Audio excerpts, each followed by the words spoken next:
everyone, and welcome to Armstrong in the Loop podcast. I'm your host, Seth Prentice.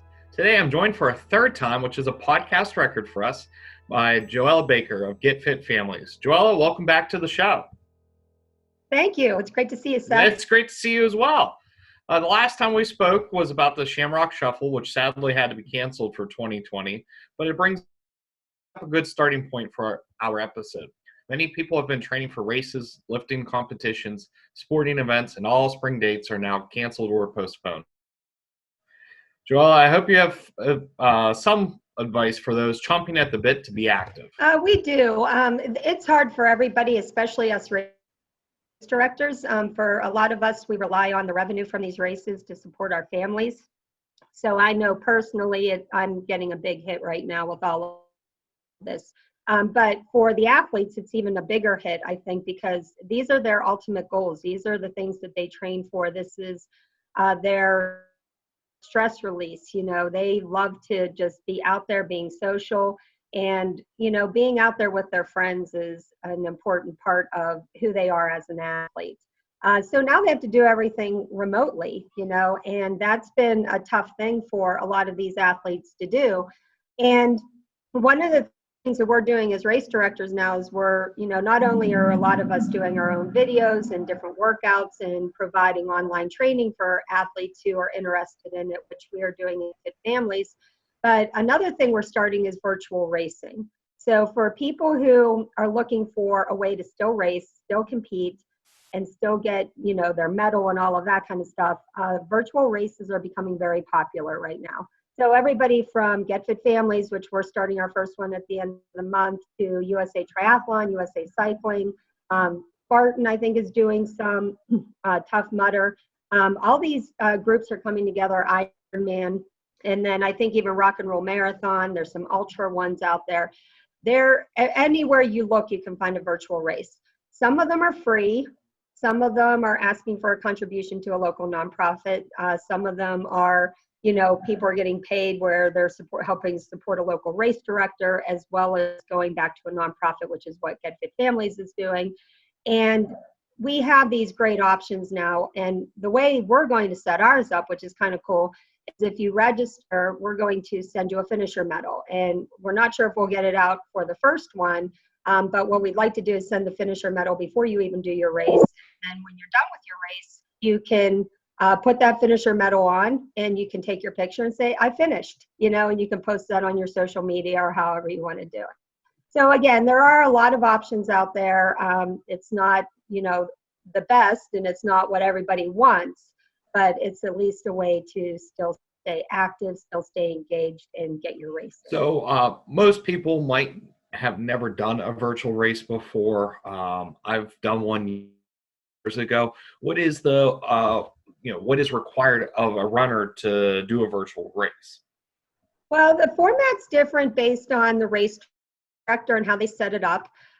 For a lot of people, basically, all you need to do is either be connected to Strava or maybe Garmin Connect or Map My Runner, something like that.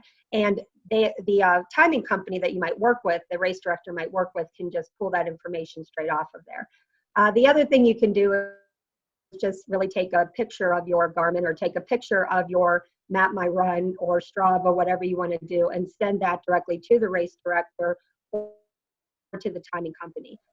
Excuse me. So that's what we're going to be doing. We're going to be working with Wolf Creek Timing, doing ours through Run Sign Up. And as soon as you're done, you take a picture, you send the information over to Wolf Creek Timing, and they will set up all of our results. And yeah, we're going to even have age group awards and all kinds of fun stuff. And we have races for 10 and under kids all the way up to our oldest athletes, and people can do, for our first race, it's going to be a duathlon, and you can do everything from a very short sprint up to an Ironman distance if you want to. So it's going to be really cool.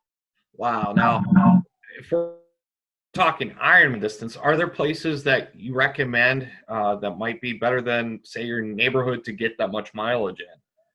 For some people, they might do it on a smart trainer. So they might hook their bike up to their bike trainer in their basement, and, you know, it might take them 6 hours to do a 112-mile bike ride.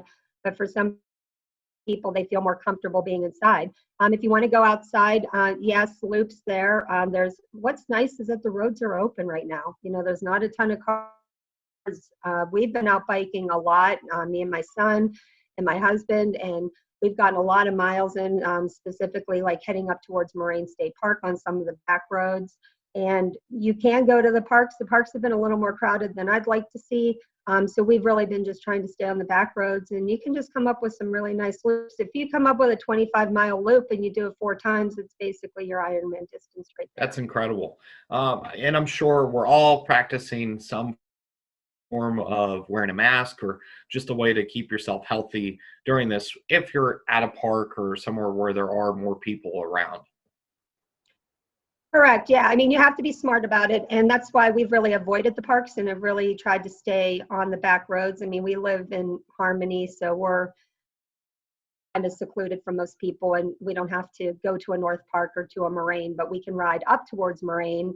And if we get too close and we start to see crowds, we just turn around. So it's really just being smart, knowing your surroundings, knowing where you're at. We were out riding yesterday or 2 days ago, and saw another cyclist out, and he kept his distance but came up and said hi to us and talked a little bit. So it was kind of nice, and I think he was just so happy to see other people out on the road. And I know yesterday, going to see my parents from a distance, we stood on their deck and talked to them from our 10 feet away or whatever. But it was nice because the whole way there and back, we saw cyclists out on all these back roads in Economy Borough and heading back towards Harmony. So they're out there. The roads are clear for the most part, so get out, and it's hilly, but it's still going to be a nice ride.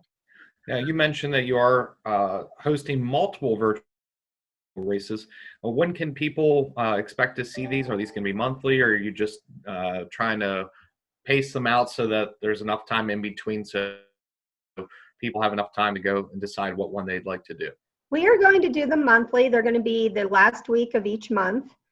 So our first one will be the last week of April going into the first week of May, and then our last one will be the end of May going into June, and so forth. So we're basically giving everybody about 7 or 8 days to complete their race. And for some people who are beginners, if they say for the duathlon, if they do their run on one day, their bike on another day, and their next run on another day, we'll still count it. This is more just to give people a goal, give them something to strive for, and to keep them engaged in their weekly routine and what they're trying to do and accomplish. And I love the fact that you're tying you specifically are tying into nonprofits and some of these others, as well as there's a lot right now that is going on that needs help, and I think that's the important message, is that not only are you helping give people an outlet, but you're also helping a group that is probably in more need of help than ever before. Right. And we found out that Victory Church over in Cranberry Township is doing food there. So part of the money is going to be going to them to help buy more food for those people in Butler County, and they can distribute that however they want to. And then a couple young girls who are on my triathlon team, their dad works for Life Lawrence County, and he is a person up there who's doing therapy with these people. And these are elderly people who have nobody. They are living in very small apartments. They don't have access to anything. And we feel it's really important that these people get some of the things that they need. So the additional money is going to be going to that group. So we're going to be supporting a group in Lawrence County as well as Butler County, and just helping people that really are in need. And, that's what it's all about. I mean, right now, we don't want to keep all the money for ourselves. I mean, I'm still trying to make a living here as well, but it's more important, that we're helping the people that truly do need help right now. And I do know that not only that, but you also entered the YouTube world and are starting to offer some videos for those that aren't able to get to a gym but are able to do home workouts. Yes, and a lot of them are triathlon related, but my son has also done a lot of Ninja Warrior videos on there. Since this all started, he has actually successfully built, with my husband and a friend who's been staying with us, a Ninja Warrior course in our backyard. And every week they're adding a new obstacle. So definitely check out the YouTube channel and see what they're doing and come up with some new ideas of things that you can build in your backyard to stay fit and active, and something that your younger kids are definitely going to really enjoy. But all the stuff that we get is either made from stuff we have around the house, or we're buying it on Amazon. If you go to Amazon, they have a lot of great Ninja Warrior obstacles that you can purchase on there. Build this course together and see how it's developing. But my videos, and I'm actually using Zach and Sam, and a lot of them have worked out really well, and it's different strength training videos and things like that. We're hoping to get into some cycling videos, but we've also done cycling drills. So if you're new on a bike or you're an experienced cyclist, and it doesn't matter what type of bike you have, the drills that we're demonstrating, anybody can do them as long as you're wearing a helmet and you're being safe.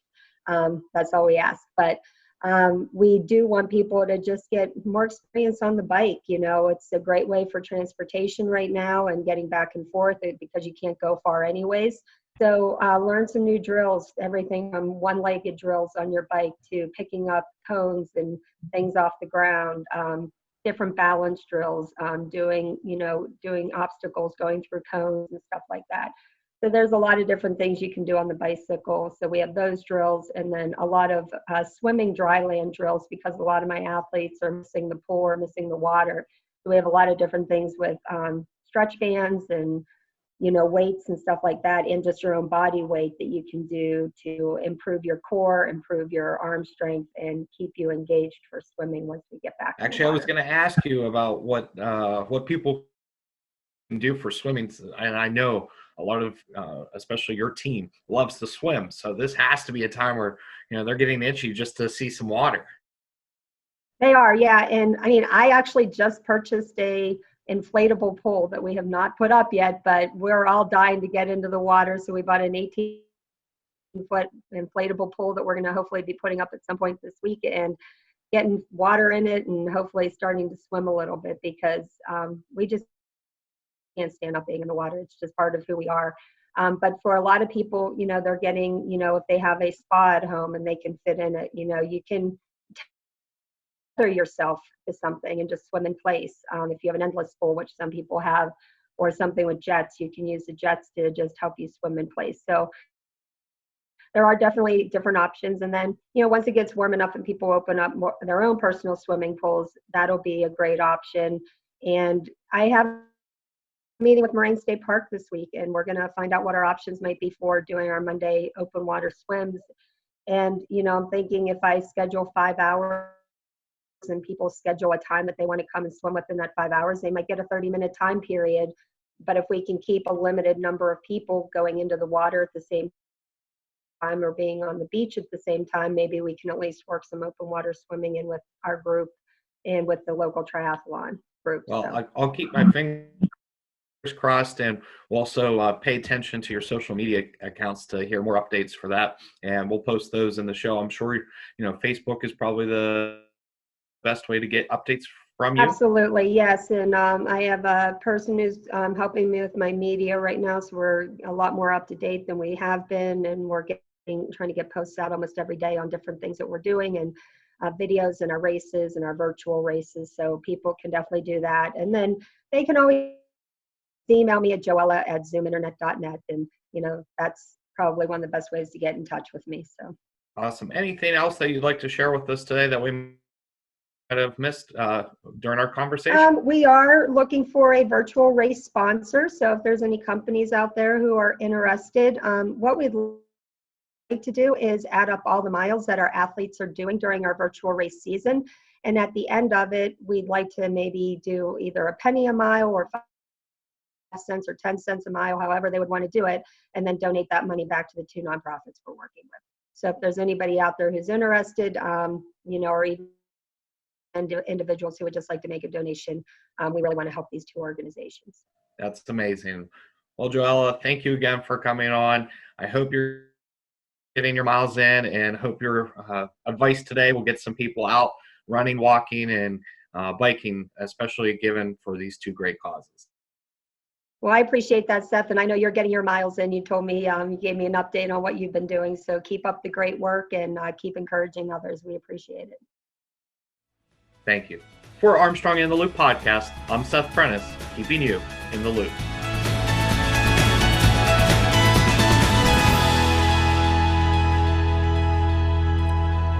Are you enjoying Armstrong in the Loop podcast?